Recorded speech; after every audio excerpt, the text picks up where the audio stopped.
আজকে আমি কথা বলবো হান্টার না আজকে আমি কথা বলবো বাজাজ N160 নিয়ে।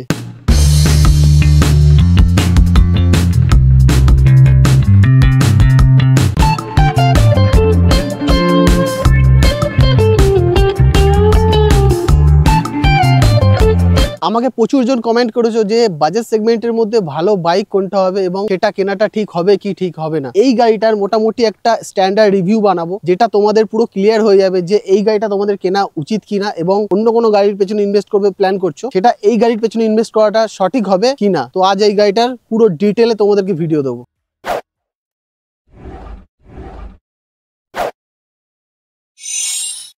প্রথমেই বলি বাজাজ N160 লুক নিয়ে। এর যে স্পোর্টি লুকটা এরা বানিয়েছে সেটা দেখতে জাস্ট অসাধারণ। সাথে এর ডিআরএল লাইট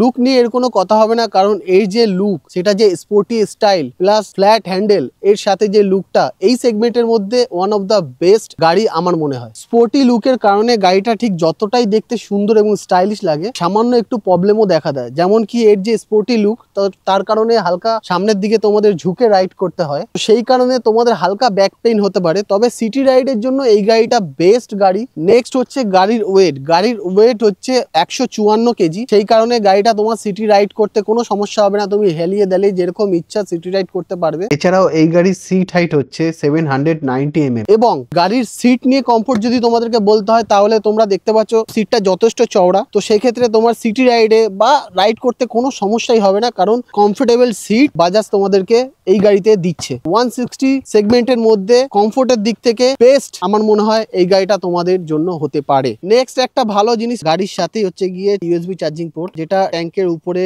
দিকে রয়েছে। বাজাজ N160 তে পেয়ে যাবে 14 লিটারের ফুয়েল ট্যাঙ্ক এবং ফুল LED display with Bluetooth connectivity. Digital ডিসপ্লেতে তুমি টার্ন বাই টার্ন নেভিগেশন পেয়ে যাবে, call alert, miss call alert, SMS alert সবকিছু পেয়ে যাবে। তাছাড়াও মাল্টিপল এবিএস মোড পেয়ে যাবে, যেমন road mode, rain mode, of road mode সবকিছু পেয়ে যাবে তোমরা। নেক্সট কথা বলবো গাড়ির ইঞ্জিন নিয়ে। 164.82 সিসির single cylinder air cooling engine তোমরা পেয়ে যাবে। মোট কথা বলতে গেলে বাজাজ কোম্পানির স্পোর্টস সেগমেন্টের ইঞ্জিন। আরো সহজ ভাষায় বলতে গেলে রাইড করার সময় তোমাকে কোথাও এক ফোঁটা ডিমোটিভেট করবে না। যদি হেডলাইট নিয়ে কথা বলি তাহলে পাওয়ারফুল এলইডি প্রজেক্টর হেডলাইট পেয়ে যাবে, যেটা এই সেগমেন্টের মধ্যে সব থেকে বেশি লাইট প্রডিউস করে। সঙ্গে এলইডি ডিআরএলও পেয়ে যাবে। আর সব থেকে ভালো বিষয় হলো সেটা এখন সব গাড়িতে হয় না, এটা হচ্ছে দিনের বেলা তুমি চাইলে হেডলাইটটা অফও করে রাখতে পারো। যদি কমফোর্টের কথা বলি তাহলে এই বাইকে তোমরা পেয়ে যাবে গোল্ডেন কালারের 35 mm telescopic upside down folk, এবং পিছনে নিউট্রালাস প্রি প্রেসার সাসপেনশন পেয়ে যাবে, যেটা তোমার শহরের রাস্তায় রাইডিং এক্সপিরিয়েন্সকে আরো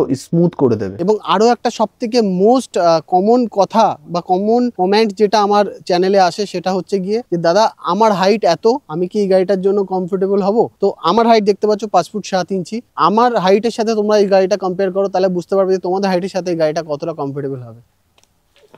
আমি বসে গাড়িটাতে এতটা ভালো করে পা পাচ্ছি দু সাইডে, যেহেতু গাড়িটা হালকা মানে 154 কেজি, তো সেক্ষেত্রে তোমাদের চালাতে বা কন্ট্রোল করতে কোনো অসুবিধাই হবে না। এছাড়াও তোমরা এই বাইকে পেয়ে যাবে 300 mm এর ফ্রন্ট ডিস্ক এবং 230 mm এর রিয়ার ডিস্ক। সাথে পেয়ে যাবে ডুয়েল চ্যানেল এবিএস সেটআপ, আর 100/80 সেকশনের টায়ার এবং 70 ইঞ্চিসের অ্যালয় হুইল এবং 130/70 সেকশনের টিউবলেস রিয়ার টায়ার। যদি গাড়ির টপ স্পিড নিয়ে কথা বলি তাহলে এই গাড়ির টপ স্পিড 120 km/h, কারণ এটা 160 সিসির গাড়ি, এটা ম্যাক্সিমাম স্পিড 120 কিলোমিটার। এই বাইকে তুমি 5টা স্পিড গিয়ার বক্স পেয়ে যাবে, যার কারণে তুমি স্মুথলি শহরের যে কোনো জাম রাস্তায় ইজিলি খুব গিয়ার চেঞ্জেস করতে পারবে। নেক্সট কথা বলি এই গাড়ির গ্রাউন্ড ক্লিয়ারেন্স নিয়ে। এই বাইকে তোমরা পেয়ে যাবে 165 mm গ্রাউন্ড ক্লিয়ারেন্স, এবং এটা আমার মনে হয় যথেষ্ট। N160 নিয়ে আলাদা করে কিছু বলার নেই, বিশেষত গ্রাউন্ড ক্লিয়ারেন্স নিয়ে। আমাদের কলকাতার রাস্তায় এত বড় বাম্পার নেই যে এই গাড়িটাকে হিট করবে। তোমরা দেখতেই পাচ্ছ যে বাম্পারের উপর থেকে গাড়িটা আমি নিয়ে গেলাম, কোনো জায়গায় টাচ হলো না এবং হওয়ারও কথা নয়। এবার কথা বলি এই গাড়ির প্রাইস নিয়ে। এই গাড়ির অন রোড প্রাইস হচ্ছে কলকাতাতে এই গাড়ির অন রোড প্রাইস হচ্ছে 1,72,000। আমার মনে হয় 1,72,000 টাকার মধ্যে 160 সিসির গাড়ি, এই গাড়িটা তোমাদের জন্য বেস্ট হতে পারে। আমার সব থেকে যেটা পার্সোনালি ভালো লেগেছে সেটা হচ্ছে ক্লাচ লিভার আর হচ্ছে গিয়ার শিফটিং। গিয়ার শিফটিং এতটাই স্মুথ যে তোমার কিছু ফিলই হবে না, খুব ইজিলি গিয়ার শিফটিং হয়ে যায়। এবং ক্লাচ লিভারটাও এতটা হালকা যে তোমার হাত ব্যথা হওয়ার কোনো প্রশ্ন নেই, যেরকমটা আমি হান্টার 350 সাথে ফেস করেছি। এবার কথা বলি এই গাড়ির গাড়ির ওভারঅল রাইডিং এক্সপিরিয়েন্স নিয়ে। প্রথমত সেটা হচ্ছে গিয়ে এই গাড়ির স্টাইল এবং লুক। তুমি যখন এই গাড়ি নিয়ে পাশ থেকে যাবে সবাই একবার হলো তোমার দিকে তাকাবে যে কি গাড়ি এটা। রাইডিং পজিশনে যে সিটটা, সেটা কমফোর্ট জোনটা এতটাই বেটার, তোমার কোথাও এক ফোঁটা আনকমফোর্টেবল ফিল হবে না। নেক্সট এই কথাটা না বললেই নয়, সেটা হচ্ছে যে গাড়ির ইনিশিয়াল পিক আপ এতটাই হাই, খুব কুইক টাইমে অল্প থ্রটেলেই তুমি হাই স্পিড রিচ করতে পারবে। এবং গাড়িটা যেহেতু ওয়েট কম, গাড়িটার ওয়েট 154 কেজি হওয়ার কারণে গাড়িটাকে ইজিলি তোমার মতো করে রাইড করতে পারবে, যেরকম ইচ্ছা তুমি তোমার মতো করে ব্যালেন্স করতে পারবে। সত্যি বলতে এই বাইকটাকে নিয়ে বলার অনেক কিছু আছে, যেমন এই বাইকের braking system, powerful engine, powerful headlight, riding position, digital speedometer, suspension, quick shifting gear এবং লাস্ট অফ দ্য লিস্ট এই গাড়ির লুক। ও হো হো হো, তুমি যেই দিক থেকেই দেখবে সেদিক থেকেই তোমার মন কেড়ে নেবে।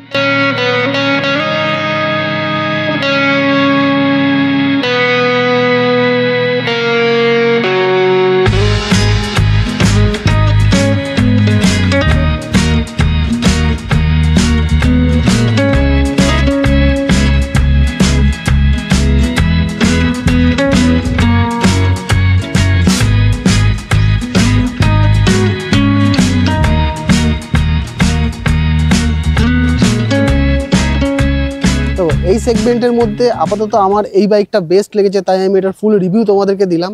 অনেকের বাজাজ পছন্দ না, অনেকের পছন্দ, অনেকের হয়তো ভাবে যে ইঞ্জিনে আওয়াজ ফেটে যায়। বাইক যদি তুমি সঠিক মেনটেনেন্সে রাখো তাহলে কোনো রকম কোনো আওয়াজ ফাটে না। ব্যাপার হচ্ছে পছন্দটাও একটা ব্যাপার থাকে লোকের। তবে এই বাজাজ সেগমেন্টের মধ্যে 160 আমার কাছে এখনো অব্দি NS এবং N এই দুটো সেগমেন্টই খুব ভালো বাজাজের, এবং লুকিং এর দিক থেকে, স্টাইলের দিক থেকে, পারফরমেন্সের দিক থেকে, সব দিক থেকে ভালো। তো এটাই বলবো, যদি গাড়িটা ভালো লাগে আর আমার রিভিউ ভিডিওটা যদি ভালো লাগে তাহলে একটা লাইক করে দিও, সঙ্গে থেকো, আর দেখা হচ্ছে নেক্সট ভিডিওতে। টাটা।